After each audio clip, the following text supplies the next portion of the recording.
غائبانہ جو دعا کا عمل ہے وہ فرشتوں کا عمل ہے جو اللہ کے عرش کے اطراف گھوم رہے ہیں. کسی کو نہیں معلوم ایمان والے کون ہیں. بس غائبانہ ہم سب کے حق میں دعا کر رہے ہیں. وہ فرشتوں کا عمل ہے جو غائبانہ ہم دوسروں کے حق میں دعا کرتے ہیں. وہ اللہ کے عرش کے سامنے سیدھے جانب اللہ تعالیٰ نے کتاب تقدیر کو رکھا ہے اور اس کے جو کلمات ہیں اللہ کے عرش سے جو اس کا تعلق ہے. رسول اللہ صلی اللہ علیہ وسلم نے فرمایا کہ ایسے لگتا ہے جیسے کسی بادشاہ کے تاج کا جھومر لٹکتا ہے، ویسے اللہ کے عرش کے سامنے کتاب تقدیر نظر آتا ہے. وہ نورانی کتاب، اس کتاب کو اللہ تبارک و تعالی روزانہ 360 بار دیکھتا ہے. اللہ اکبر! کیا پیدا کرنا ہے، کیا ختم کرنا ہے، کس کو کیا رزق دینا ہے، کس کو کب معاف کرنا ہے، کس کو کیا آزمائش سے گزارنا ہے، یہ سب اللہ تبارک و تعالی روزانہ دیکھتا ہے اور وہ ہمارے حساب سے دیکھتا ہے. روزانہ کا مطلب ہمارا حساب ہے. اللہ تعالیٰ تو دن اور رات کا محتاج نہیں. اتنا رحم کرنے والا رب جو کتاب تقدیر کو نہ صرف لکھ کے رکھا بلکہ روزانہ اس کو دیکھتا ہے، جو وہ اتنا رحم کرنے والا رب کسی انسان کے ساتھ آزمائش کا معاملہ کرتا ہے تو وہ کیا ظلم کرتا ہے؟ اتنا ہمارا خیال رکھنے والا رب اپنا باپ بھی اپنے بچے کو 3 سے 60 بار دن میں یاد نہیں کرتا کہ اس کو کیا ضرورت ہے. سمندر کے گہرائی میں رہنے والے مچھلیوں کی ضرورتوں کو وہ پورا کرتا ہے. آسمان میں جھولنے اور گھومنے والے کہکشاں کے مسائل کو دیکھتا ہے. دلوں کی دھڑکنوں کو جانتا ہے. پیٹ کے اندر جو چیز آپ کے داخل ہو چکی ہے اس کا وہ خیال رکھتا ہے. اتنا رحم کرنے والا رب اپنے سامنے کتاب تقدیر کے علاوہ اپنے عرش پہ لکھ کے رکھا ہے کہ میری رحمت مجھ پر، میرے غضب پر بھاری رہے گی. لکھ کے رکھا ہے. جب بھی اللہ کو غصہ آتا ہے تو اس کو دیکھ لیتا ہے کہ میری رحمت میرے غضب پر، میرے غصے پر بھاری رہے گی. اتنا رحم کرنے والا رب جب کسی انسان کے ساتھ آزمائش کا معاملہ کرتا ہے تو 100% اس میں رحمت ہوتا ہے، رحمت ہوتا ہے. اس پر ہمارا یقین بڑھنا چاہیے. پہلا تو یہ فائدہ ہو جاتا ہے کہ آدمی کو اس کا ثواب مل جاتا ہے جب کسی انسان کے ساتھ آزمائش ہوتی ہے. دوسرا فائدہ یہ ہو جاتا ہے کہ اس کے گناہوں کو معاف کر دیا جاتا ہے، اس کو مٹا دیا جاتا ہے. گویا کسی انسان کے ساتھ کوئی آزمائش ہے تو وہ اس کے معافی کا وہ ذریعہ ہے، اور اس معافی کے لیے فرشتے تک دعا کر رہے ہیں. معلوم ہے معافی کیا ہے؟ اللہ تبارک و تعالیٰ نے 19 فرشتوں کو دوزخ پر رکھا ہے ذمہ دار بنا کر، اور ایک ایک فرشتے اتنے دیو ہیکل، اتنے زبردست تندرست. انسان جب دوزخ میں جلتا ہوگا، پگھلتا ہوگا، تڑپتا ہوگا، بلکتا ہوگا، اس کے ہڈیاں گھلتی ہوں گی. انسان ان فرشتوں سے کہے گا جو ان کا بڑا ہے، ان 11 کا بڑا، 19 کا بڑا مالک، اس مالک سے گزارش کریں گے کہ اللہ سے کہو کہ ہم پر کچھ رحم کرے. مقدر میں موت تو کم از کم طے کر دے، ہم مر جانا چاہتے ہیں، یہ تکلیف اب برداشت نہیں کرنا چاہتے. ایک انسان کو معاف کیا جاتا ہے تو اس کا مطلب یہ ہوتا ہے کہ اس دوزخ کے اندھیرے گھڑے میں جو تکلیف اور گہرائی میں جو آفتیں اس کو آنے والی ہے اس سے اللہ تبارک و تعالیٰ اس کو بچا لیتا ہے.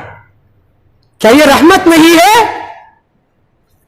کیا یہ اللہ کا رحم نہیں ہے؟ جب انسان پر آزمائش ہوتی ہے تو اس کے گناہ کو مٹا دیا جاتا ہے. اس کا مطلب یہ ہے.